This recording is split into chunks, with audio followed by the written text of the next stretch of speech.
A shocking statistic coming up, and just as a warning, we are going to be covering the topic of suicide. The construction industry has one of the highest rates of suicide in the UK, with long hours, financial pressures and a culture of just getting on with it, leaving many men struggling in silence. According to figures from the Office of National Statistics, the risk of suicide among low-skilled male labourers, particularly those working in construction roles, was 3 times higher than the male national average. An Ipswich charity whose mission is that no construction worker or their families should be alone in a crisis, reaches out directly to site workers to offer emotional, physical and financial wellbeing support.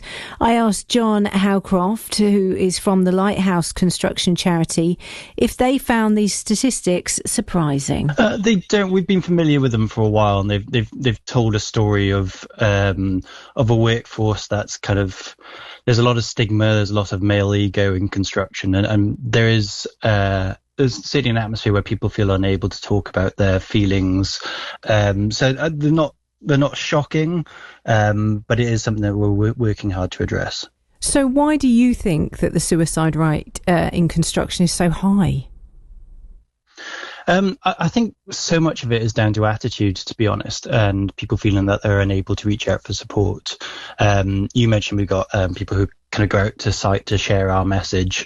One of them is a gentleman called Ray, and his story, they kind of share their personal experiences when they're on site, which kind of helps break down the stigma so that people feel they're able to step forward and reach support. But as part of his story, when he was an apprentice bricklayer, he got in the van with a bad back that he picked up from the gym, and his boss was, all right, let's get you to the hospital, you're no good to me with a bad back. And then a few months later, he got in the van and told his boss that he's feeling suicidal and ready to end his life, and his boss's reaction was, "Oh, just get on with it." And I think that disparity in those two things is something that's still felt today throughout the industry. So it's a really tough thing to reach out for support. We don't want to show it as a weakness. We want to show it as something that is a strength, and just taking that first step can make things so much easier, and we implore people to reach out before it becomes a crisis. What would you say are the main sorts of challenges that workers in the industry face? There's a huge range of them, really, to be honest, and each one's going to be different. I think the biggest one we've seen this year is financial pressure. Obviously, with the cost of fuel going up, that impacts construction probably more than the average industry.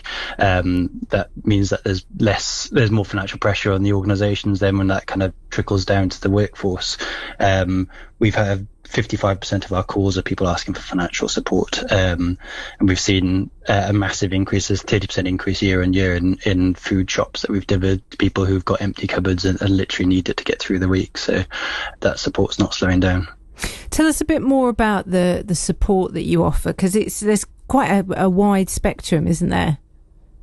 It is, yeah. We take a holistic approach to mental health. So if you call and say that you are struggling with your mental health, there's often a lot more to it. We don't kind of just put you into counselling and assume that will solve the problems, because often there are underlying issues, whether that's something from your childhood or if that is financial stress. So we kind of take a 360 approach to kind of look at all aspects of that, really.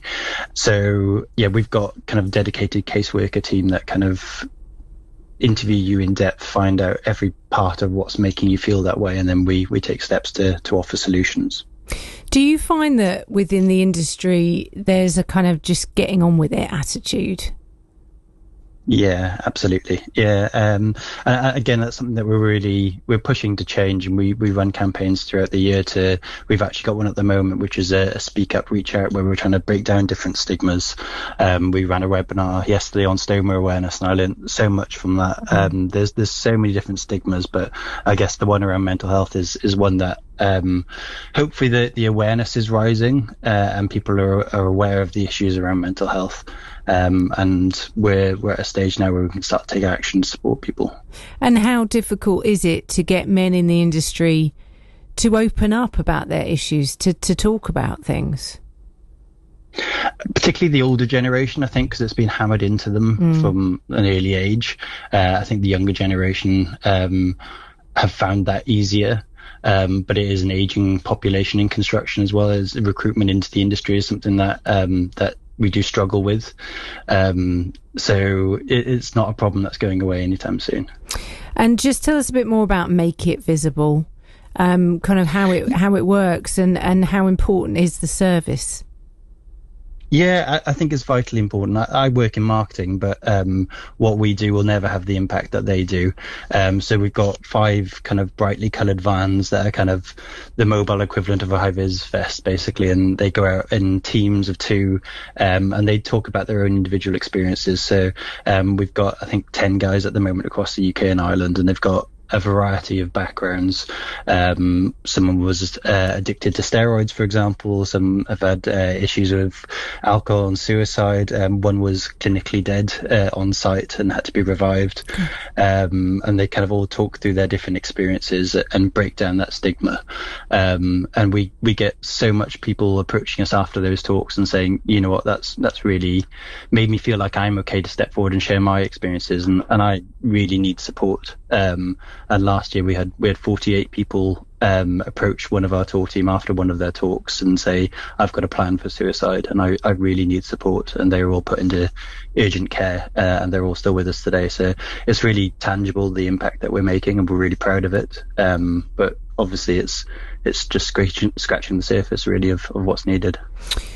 And how concerned are you for the future of people working in construction? Because it can be quite an uncertain industry, and the things that you've described, the financial pressures, the physical pressures, it feels like it's kind of a perfect storm, doesn't it? It is, but it's also a wonderful industry, and people do have your back, and when you do open up and share your experiences, you be often surprised at the people willing to step forward and put their arm around you and listen to what you have to say. We train mental health first aiders on sites throughout the UK, and we've got thousands and thousands that we've put through that scheme. So there'll be always someone on site who's professionally trained to have those conversations. And we do band together and as an industry, and we do work together to kind of get over this. We're funded primarily by construction companies who've seen the problems, and they support us to support their workforce. So we see that generosity every day. And recognising the problem, within the industry, people within the industry recognising it, I guess, is a good step to working through it. Yeah, absolutely. We've grown exponentially as a charity over the last 5 years. Even we were a team of 10, and now we're a team of 60 as a charity, whether that's on our helpline or caseworkers. And we've just supported more and more people every year, and we're really proud of that. And if someone's listening now who might feel that they'd benefit from your support, what's the next step for them?